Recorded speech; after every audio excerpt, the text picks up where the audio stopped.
Hello everyone, this is Mumbo and welcome back to another Redstone video, and in this one we're going to be getting our evil hat and boots on because we're going to be taking a look at 10 redstone traps that you can use to capture all of your mates. Now before we begin, I just want to mention that I'm doing this video in collaboration with Magmamusin, who is a fantastic YouTuber that all of you should check out, and they are going to be covering 10 traps as well. So that means after watching my video, you should check out their video, meaning that you will have 20 traps in total, making you probably one of the deadliest Minecraft players in existence. But anyway, that's enough talking, let's crack on and I'll show you what I've got for you. Now we're going to be starting things off today with a relatively simple one. I like to call this one the Griefer Bomb because it targets anyone who's coming into your base specifically to try and steal your items. So here we have a chest, on top of that chest we have got ourselves a block, and of course that means that the chest cannot be opened. Now a Griefer is going to think, well hey, I'm going to take out the block, I'm going to gain access to the items, but as you can see, that's not going to end particularly well. We heard the TNT, everything's exploded, and now we've fallen down into the void. Not particularly brilliant, is it? Now I do just quickly want to mention that you don't have to hook this up to TNT, you can hook it up to lava, or an opening floor, or something like that. I just like to use TNT because let's face it, that's definitely the most exciting. Now I'm not going to be doing the tutorial in this video, however I will put a link to the tutorial down in the description. The reason I'm doing that is to make this video flow a little bit better, so if you do want to see how to build this thing, click on those links, but now let's move on to the second design. Trap number 2 is known as potions through the roof. As you can see right here, we've got ourselves a little room, and if we walk over these tripwires, potions are fired, and they cause the player a ton of damage. Now obviously, if you were going to build this for yourself, you'd probably do a better job at hiding away the tripwire and things because that's really quite obvious. You're not going to be catching many people out with that one, but this is just a demonstration. Now if we just head up to the top, you can see all of the redstone behind this thing, and it's actually really quite simple, consisting mainly of 2 regular pistons and a bunch of dispensers. Now the way that this thing works is actually really quite cool. If we hit this button right here, you can see that our blocks move back and forth, and all of the potions are fired through the blocks when the blocks are in between positions. Now this is due to piston behaviors and things like that, and when blocks are between positions, they sort of count as entities and things can pass through them, all a little bit complicated, but it works wonders for this design, and it means that this design functions really nicely. Now in terms of the redstone, you can probably get a rough idea of what's going on, but for those of you out there who want a little bit extra clarification, do not worry, there's a link to the tutorial down in the description and also on the screen. So in front of us, we have got ourselves a rather big redstone circuit. This is my ultimate hidden spiral staircase. As you can see, there's quite a few circuits going on, loads of different bits and pieces happening, and all in all, it's quite a complex little thing. But above it, we have got ourselves some floating water. Now if your friends are into redstone and they like building big redstone contraptions, place one of these down and watch them pull their hair out trying to work out how to get rid of it. If they get too close and trigger any of the string, yeah, that happens, and you're going to have a very frustrated friend indeed. Now the way that you build this one is really quite simple. First off, find one of your friend's redstone contraptions, then place a few bits of string down like this, place an ice block on top of that string, then surround the ice block with string just like that, then surround the entire thing with glowstone or torches. Just make sure that you don't update any of the string once the ice melts. So there we go, the ice is now surrounded in string and glowstone. Then what I'm going to do is be a little bit cheaty here and force the ice to melt really quite quickly. So there we go, that's that. Then we can take out all the glowstone and just sit and wait. Wait until you see very angry messages in the chat when your friend tries to remove it and ends up covering the entire redstone contraption in a bunch of water.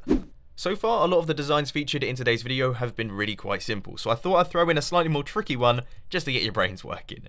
This is known as the diamond dropper trap, and I'm sure all of you can guess what's about to happen here. We take out the diamond, and suddenly the floor is removed from underneath our feet. We can drop down into lava, or perhaps it's just a falling player trap, but essentially, it means that you're going to kill your friends. Now, one of the cool things about this design is the fact that if you want to reset it, all you have to do is chuck down another set of diamonds. You can see that our trapdoor has now returned. If we take out the diamonds again, of course, that's reset the entire mechanism, and it works over and over again. So if you've got lots of friends, you can kill lots of friends, which is definitely the best situation to be in. Now, there is a world download for this one down in the description if you do want to check it out for yourselves, perhaps take a closer look at the redstone. But anyway, let's crack on with the tutorial. Links in the description and also on the screen. Now let's face it, the potion through the ceiling trap was pretty cool, but it could do with being just a tiny bit more explosive. So I've created this thing, the TNT through the ceiling. When we hit this button right here, you can see that TNT is dropped right the way through the roof and makes its way down to the bottom, blowing up anything underneath. Hopefully, that'll be your friend's base. Now as you can see here, the roof is completely flush, there are no visible dispensers or anything like that, and it uses a similar principle to the potion design in which we retract a block while the TNT is dispensed, meaning the TNT falls through that block. Now of course, if you were building this thing for yourself, you wouldn't be using a button, you'd use some form of pressure plate or tripwire or other activation device if you really wanted to, but that was just for a demonstration. But in terms of the redstone behind this thing, as you can see, it's actually really quite simple. We've got a few circuits going around here and a few circuits going down there, a dispenser and a sticky piston, but that's pretty much it. So I'm really happy with this one, and as always, links to the tutorial can be found down in the description and also on the screen. Now this one I'm really quite proud of. Already you can see it's got quite a big mess of redstone behind it, but if we walk over this tripwire here, as you can see we gradually get pushed off the edge. I like to call this one the player sweeper, and as you can see it mainly consists of a triple piston extender. Now to reset this thing, all we have to do is hit this button right here, and as you can see all of the blocks are retracted back into the wall, ready for use once again. Pretty sweet. Now I'm sure there's going to be a bunch of people with a ton of questions about this design, and I'll be happy to answer you guys down in the comment section, but there's one thing that I'm sure will come up unless I address it, and that is the fact that I haven't used slime blocks in this one. Now the simple answer for that is because slime blocks are a massive pain in the bum. First off, we've got the slime block push limit, which just really does cause problems with these sorts of things, but also slime blocks aren't particularly hidden. If we had slime blocks in the wall, then the player would definitely know something was up, so if you had slime blocks hidden behind these blocks, then there'd be plenty of logistical things to work out. First off, the slime blocks would drag these blocks with them and these blocks as well, which would cause issues, so we could replace those with immovable objects, but then of course that would give something away. So if we didn't use immovable objects, to return these back to their original positions after being dragged about with the slime blocks would have involved a ton of redstone mechanics, and I can promise you that this triple piston extender here is far simpler than it would have been if I had used the green stuff. Now of course, because this design is a tiny bit on the complicated side, I'm not going to be doing a tutorial on this one. However, I will put a world download down in the description if anyone wants to check it out. Download it, chuck it into your world saves folder, and take a closer look. But anyway, moving on to our next trap. Trap number 7 is a little bit of a strange one. It uses a concept that I've featured many times on my channel before. I like to call this one the piston string trap, and it uses a piston and a string. That's it, there's no funny business going on. We don't have any tripwire hooks around here, but if we stand on this string, you can see that the piston retracts and we immediately fall through the floor. Now like all good redstone contraption, this one uses buds, but it's a slightly different kind of bud that you might not have seen before. It's a little bit on the strange side. Now I will cover this in a little bit more detail during the tutorial, but I thought I'd quickly explain it here. As you can see, this redstone right here is powering this piston, and this redstone right here is powering this piston.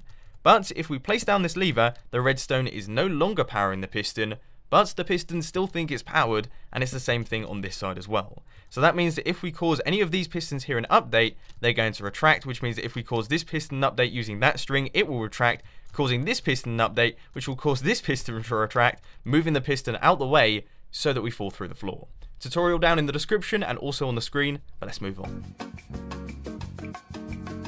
Now I do apologise for the disgusting wall textures right here. Unfortunately my texture pack hasn't updated to Minecraft 1.9 just yet, and this trap requires Minecraft 1.9 because it requires the player to have FROSTWALKER. As you can see right here, if we walk across like this without our FROSTWALKER boots on, nothing is going to happen, but if we chuck our boots on, then walk through like this, as you can see we fall right the way through the floor. Now the reason that this is an interesting one is because of course FROSTWALKER is a really difficult enchantment to get. You have to find it, you can't get it in an enchanting table, which means that if you can kill players with FROSTWALKER, you're going to be doing pretty well.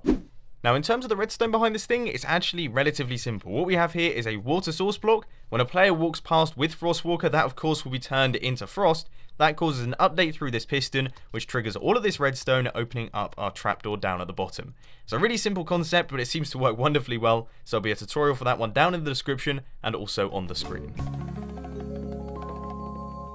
Trap number 9 is probably one of the slightly more evil ones. This one's called the no update bomb, and it basically means that the player can't update any of these blocks. If they try to take out some of this redstone, as you can see, all of the TNT updates, and we get ourselves a rather large explosion. It's extremely difficult to handle, and if your friend comes along to try and take out any of the blocks, they're really going to struggle, probably blowing themselves up in the process. Now this design actually uses a similar concept to the piston string design with the redirecting of redstone currents and things. I'm sure most of you can work out how it works, but once again there'll be a link to the tutorial down in the description and also on the screen. So click through if you want to see that, but anyway, let's move on to the final design of today's video. So this one is one of the oldest tricks in the book. It's known as the redstone ore trapdoor, and as you can see, when we walk through the corridor and step on the redstone ore, we go right the way through the bottom. Now of course this could drop us down into some form of falling trap or lava or something like that, but all in all it works extremely nicely, and of course it uses buds to work again. Now the way that this one works is due to redstone ore's behaviour. So as you can see right here, when we place this down, it's just a regular block, but if we jump on it, it causes a redstone update. We've got ourselves particles going everywhere, and that causes a block update, meaning that any piston attached to it that is being bud powered will detect that update and retract or extend or whatever it's going to do. Now in this case, we have got the redstone ore on the end of a budded piston, which means that when it receives an update, that piston is going to retract, making us fall through the floor. There'll be a tutorial for this one down in the description if you do want to check it out. It will also be on the screen, so there we go. So there we go, that rounds up all of the traps I personally have for you. That being said though, you've still got 10 more traps to watch, because once again I'm doing this video in collaboration with Magmamusin, who is an absolutely fantastic YouTuber. If you haven't watched any of their videos before, they're informational, they're tutorial based about details in Minecraft, and they also have informative videos about various different features of Minecraft, and they're seriously brilliant. One of my favourite YouTubers, if not my favourite YouTuber at the minute. And when they asked me if I wanted to do a collaboration with them, I jumped at the opportunity because they're just awesome. They're seriously so very awesome. So after you've finished watching their traps video, you should watch all of their other videos because you're definitely going to be interested. But unfortunately, that is all I've got time for today. I hope you enjoyed today's video. If you did, please be sure to hit that like button. And if you really loved it, then make sure to subscribe. But thanks for watching, guys. This has been Mumbo, and I'm out. I'll see you later.